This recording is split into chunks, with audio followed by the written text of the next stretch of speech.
actually was really fortunate to be born into a home that really, really strongly encouraged independent learning and thinking. My mom, despite all the other things that I disagree with, and the fact that we don't talk at all anymore, and she gave me that, and I absolutely give her all the credit for that. She did. She totally gave me the desire to understand myself, everything. And I was digging through. I would read books that she had read, that she had marked up, and written questions in and stuff, and it just encouraged me to become the autodidact that I want to be today. Why don't I talk to her?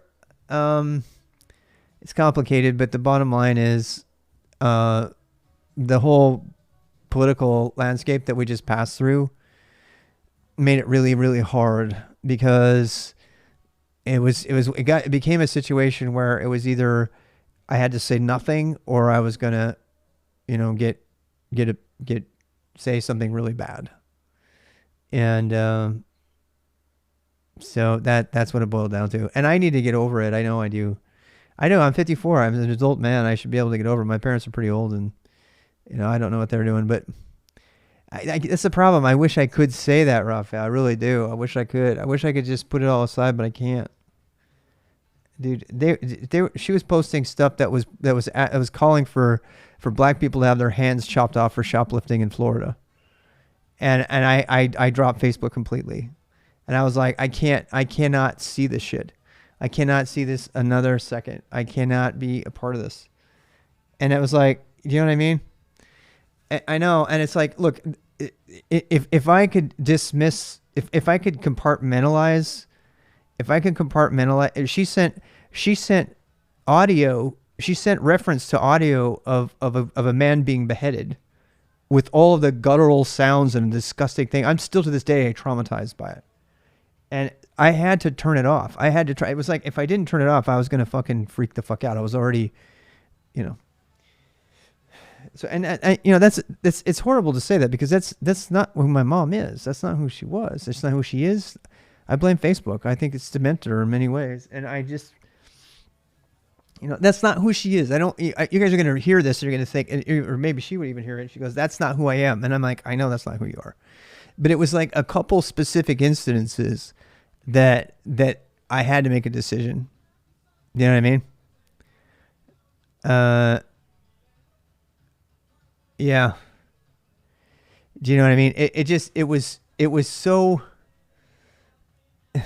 It's a tough thing, You love your parents, but at the same time, you don't get to choose your family, And there's a lot of amazing things. You'll never be free of them. I have so many mannerisms to my dad. It's insane. I've been like watching myself sometimes. I'm like, I look exactly like him, and I act like him in many ways. I'm silly like him.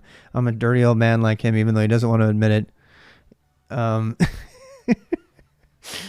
and you know, but yeah. So it's it is what it is. I at some point I do need to patch up relationships, but social media is what the social media thing got really out of control, and our family started like really really ripping on each other. I mean, really, no kidding. I mean, during the Trump era, I mean, I'm not going to particularly attack Trumpers right now, but during the Trump era, it made people in my family fucking psychotic. I should make up with my mom. I know it's the right thing to do. I probably should do that if I was a good person, but I'm not. So, it is.